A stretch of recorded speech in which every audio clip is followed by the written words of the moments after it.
Okay, we're live on air. We're talking watches. We're on the ArchieLuxury channel.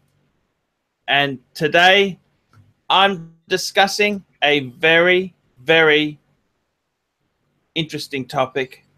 I've been a bit busy for the last few days. I haven't been able to do a live show with Clyde. So the first available chance, I've taken it up. I'm making the movie. The movie is coming. How is it coming along? It's slowly coming along. The executive producer is the Suckerhorn. Mr. Suckerhornus is helping me put this together. It's a lot of work, let me tell you. This is a micro budget movie, okay? Micro budget, okay? This movie basically is put together with an iPhone. It's actually, it's not as bad as that sounds. I'm asking opinions, but I'm getting so many conflicting opinions. Obviously we could only take one opinion on things, but yep, I'm getting advice. We're getting a lot of good feedback as well. So the movie will be out. I'm thinking, Clive, the movie should be out within a couple of weeks. Good. And there's an opportunity for everyone to have their name in the credits. So we've got a very, very nice. It's a bit of funding to try and raise a bit of funds. So how much would that be? As little as $5, Clive.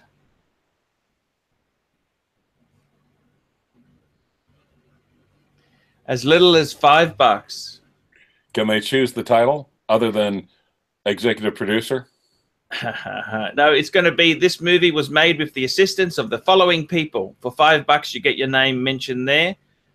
Could they pay extra for a extra title? You can, yes, they can. They can, yes. Everything is for sale. Everything is for sale. Clive, the topic today, I want to do a complete about flip, okay? I want to make a complete about flip. I'd like to apologize to the audience. I am so sorry. I got it completely wrong. I fell in love with a boutique watch, and I can't believe I did it, Clive.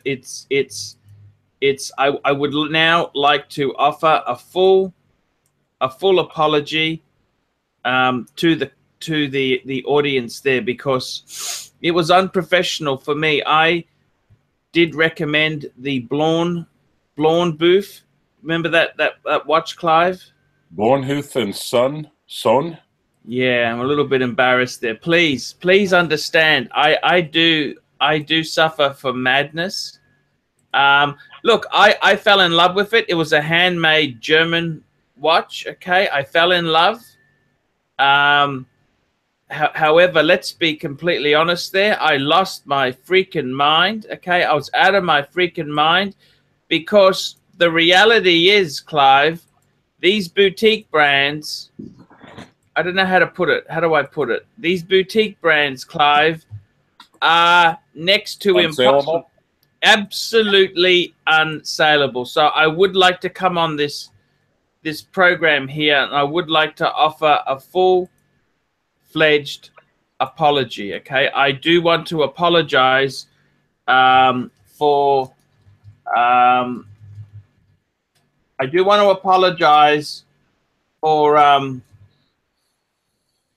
leading people the wrong way. I want to say this. I do want to say this. I did fall in love with a Dawn Bloof and Soon.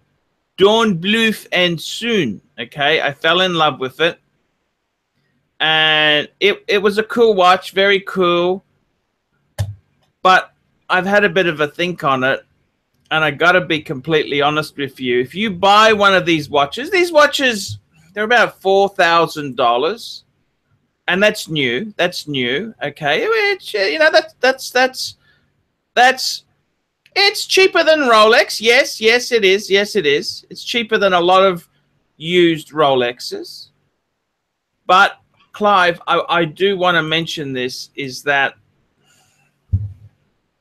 it is a beautiful watch. It's a gorgeous watch. but I suspect, Clive, you will never ever get out of it. Does that make sense? It's a marriage watch. It's a great watch. It's a very nice, beautiful watch, but no, a marriage watch. If you buy it, it's an unsalable. It's even marriages don't last that long, Clive. Let's be honest there, okay? Even come on, you're a divorce attorney, Clive. You do a lot of divorces. You can get out of a marriage, but it's going to cost you plenty. That's why I mean by a marriage watch. Look, it's not a bad watch. It's not a bad watch, but you shouldn't be putting your money there. And I got to be honest with you, okay? I did fall head over heels in love. I did fall head over in heels with I was doing some reviews, and I see you've got that thing on your wrist there, which, got to be honest with you, Clive, I mean, a Dawn Bluth is really cool, but that thing on your wrist is awful, okay? Also German hand finished. Yes. And Clive, if there's anything you know about, it's having to finish by hand. Yes. So I hope there's a happy ending with that watch, Clive. Let us hope. So what you're saying is if anyone bought that watch based upon your recommendation, you're going to give them give them their money back. No, I'm going to give them an apology. Okay. Oh. I don't give money back, Clive. I mean, Jesus Christ. Clive, I make $1,000 movies. How much money do you think I make? I make a movie for $1,000. Clive, come on, work with me, not against me, big boy. $1,000. I mean, that's just unheard of. Now, Clive, I just want to say, I want to make this apology. I mean, the watch is not terminal. Now, I want to ask you seriously, right? Say you bought that watch, right? Yeah. What do you think you'd get for it? So it's about 4,000 US. Say you wanted to flip it. I got to tell you, you know what the fatal words with watches are? You know what fatal words are? No, what? A tattooist told me this. He said, if you get the name of your spouse or girlfriend tattooed on you, that is a jinx to the relationship. Okay? All right. It's kind of doing something. I don't know what it is. It's if you buy a watch and say, I don't care about paying retail because I'm never going to sell it. I'm never going to sell it, Clive. Guess what? You're jinxing it. You are really, really, really jinxing it. Okay? You really... Well, on the other hand, if you were able to find a nice minty example on the used market, maybe for a substantial discount, that wouldn't be too bad, would it? Look, if you've already factored in the loss, look, I tell you the problem. The Dawn Bluth, it's not so much that the watch is not worth the money. That's not the problem. It probably is worth the money. The problem is nobody has heard of it. You understand? It's like when you're buying a car, people look for a Mercedes. They know what a Mercedes is. When they look for a Chevrolet, they know what a Chevy is. Oh, okay, it's this is, okay, no worries. But when you buy a boutique brand item, who really wants it? At the end of the day, who really, really wants it? Because... Well, see, that's why you should get in contact with Dawn Bluth and Son and explain who you, well, you don't have to explain who you are, and just ask for a loaner piece or something like that. Yeah, but I think it's wrong to, I got to be honest with you. I think, now let me ask you this. You don't have to agree with me, please. I want your honest opinion. Yeah. In my currency, 4,000 US is about 5,000 Aussie dollars, okay? Because it's about, one Aussie dollar is 80 cents, okay? The actual Aussie dollar has strengthened a bit. I wanted to ask you this. I'm not. This is not pre-recorded. This is just your honest opinion. You don't have to agree with me. If you were to buy one of those Bloomdorfs, Dawn Bluth, or my Ingenua,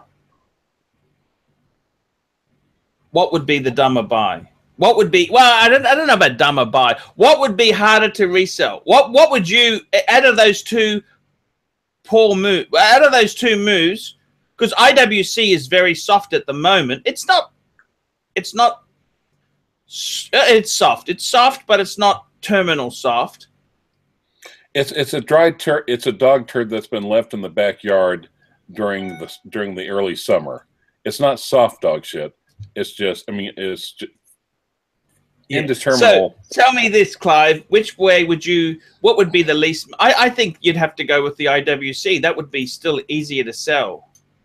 Well, yeah, because people have at least heard of the IWC. But on the other hand, it's flippability or resell. That's just one aspect. I mean, that can just be one aspect to a watch, though. And I think with other aspects, I think flippability is so important. But in this world we live in, flippability is important. I mean, otherwise, what stops you buying shitters? I mean, I tell you honestly, I've had people write to me, and they listened to another channel and they bought some Steinhardt, they bought a this and a that. And then he said, you know, when it came to getting rid of them, it hurt.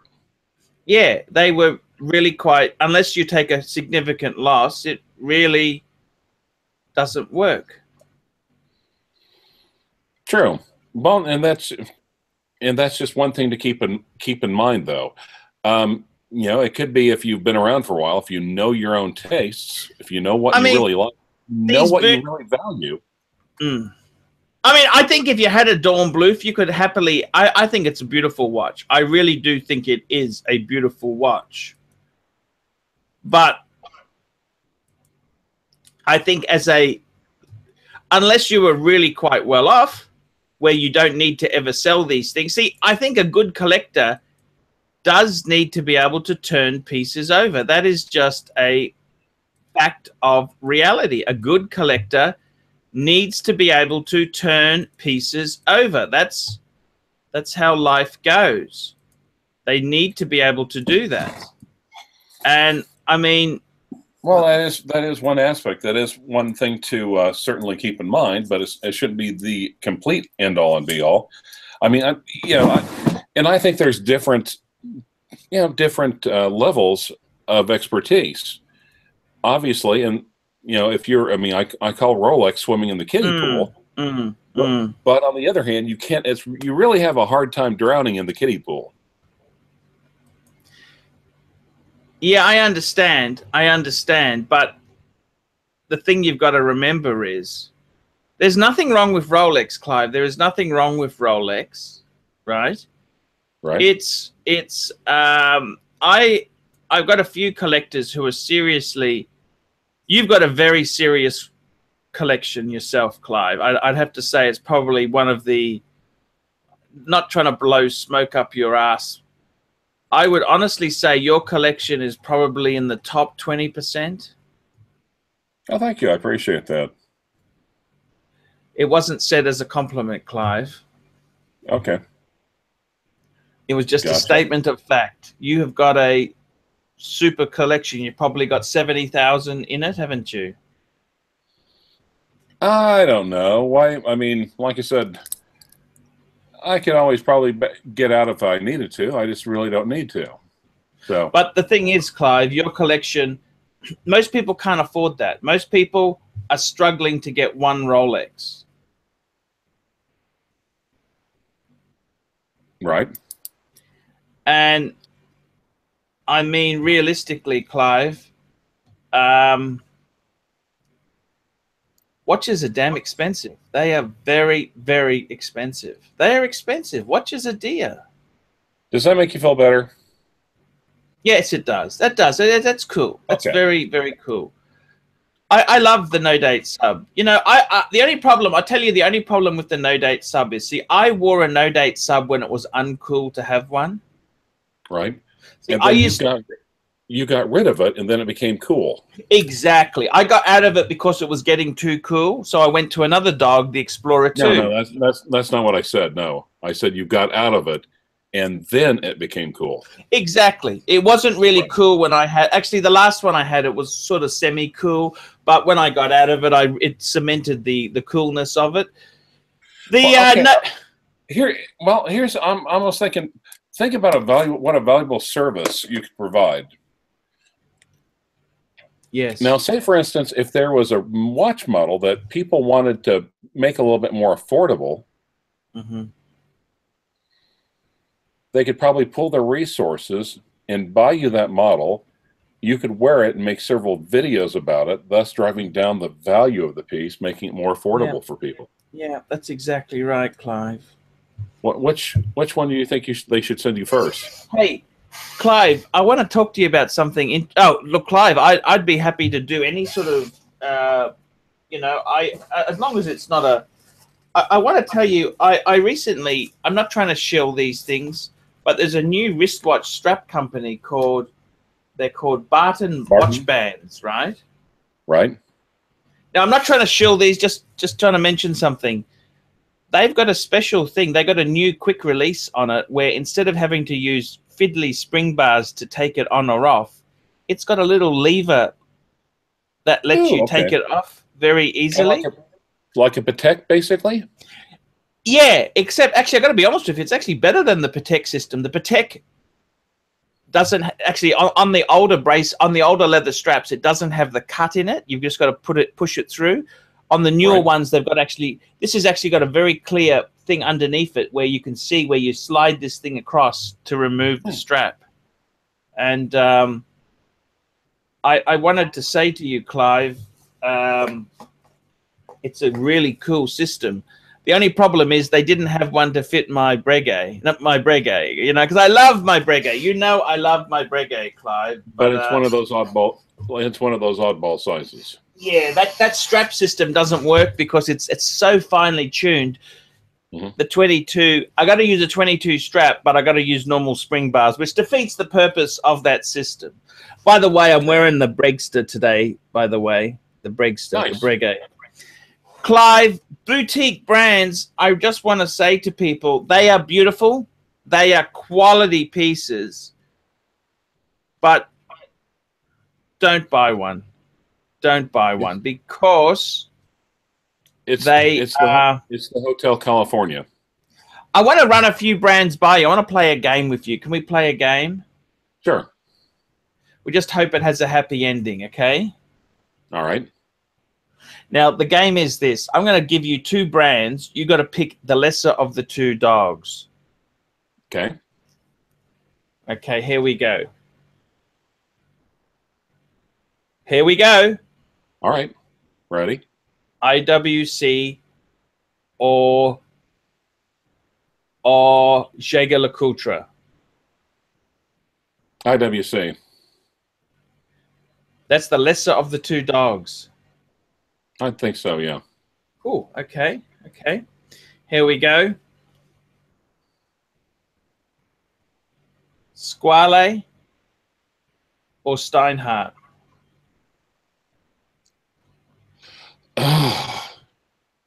Boy, that's tough. You can pass. You got 3 passes if you want to pass. Let me come back to that one. No, actually, I'd probably say Squale. Okay. Next one. Next, these are some brands here. Corum or Gerard Perregay? Corum. Okay. Ebel or Bauman Mercer?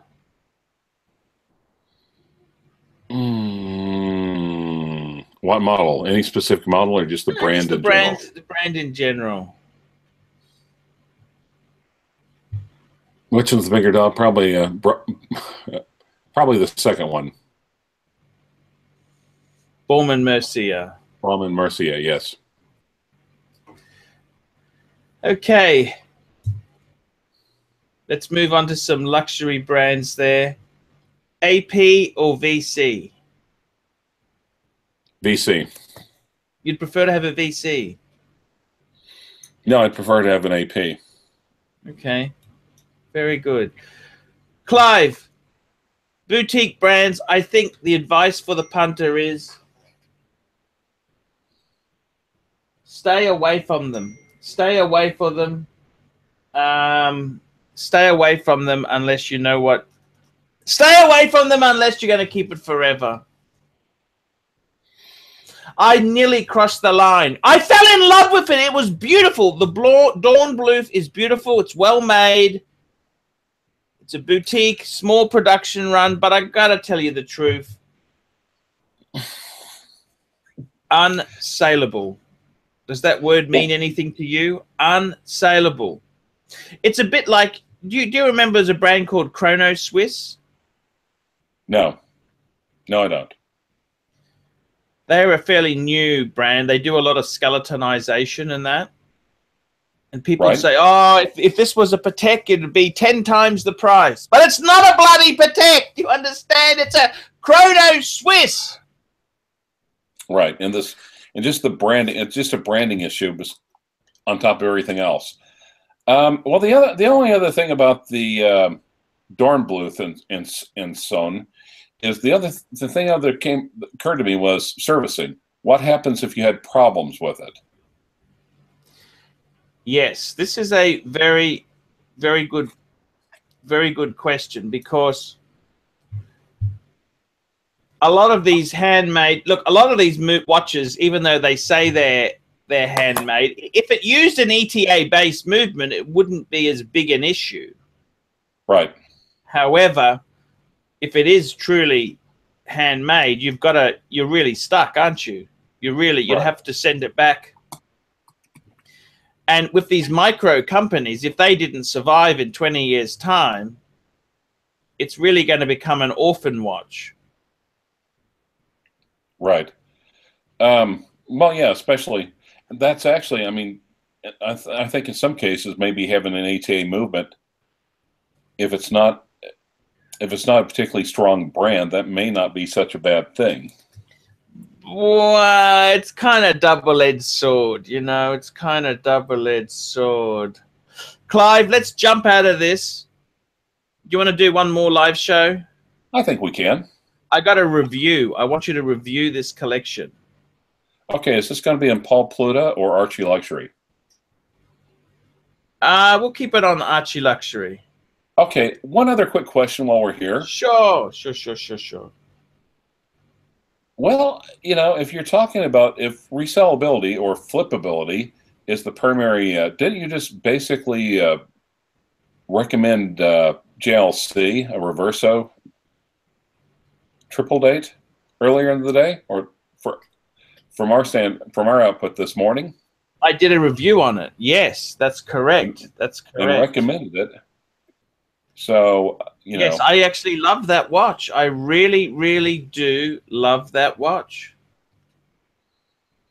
So what's really the difference between, I mean, so considering it takes an enormous beating on the used market or on the secondhand market. Does it? Well, if I listen to you correctly, it does. The dealers don't pay much for it, but they don't sell it at that low price. They're trying to, you can't buy these for nothing.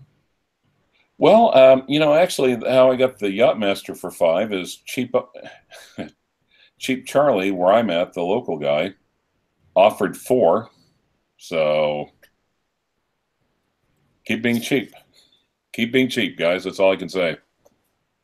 Yep. No, well, it's supply and demand. It's economics. It's supply and demand. Well, I understand. Like I said, I understand he wants to eat too, but it doesn't mean we have to give him a filet mignon every meal. Yes. Clive, let's cut this. Let's do a new one. We've got a great collection to review. Nice. Remember, guys, like, subscribe, and tell your friends. Remember, man cannot live on Google Ads alone. I am pumping up my attention to my Patreon members. Anyone on Patreon, they're going to get extra services from me.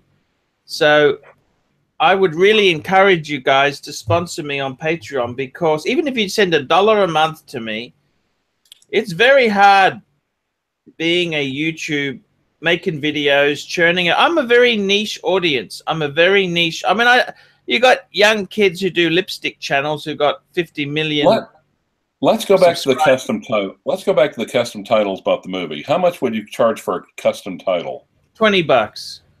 Oh, hell yeah. Okay. $20 US. Okay. All right. I'll PayPal you. I'll give one for you for free, Clive, because you do so much on the channel here. Well, but here's what I'm also thinking of. Considering the nasty vinyl C words we have on the boards, if you get the opportunity to put their own titles on, I think that would make the title credit fun. It would be very fun. And they also, let me say this, for $20, almost like Monty Python, like they can also Monty have their Python picture.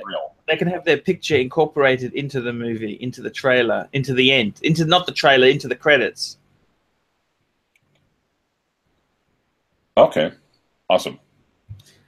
Let's do another live show. Like, subscribe, tell your friends, and let's do another one, Clive. Sounds great. Very good, Clive.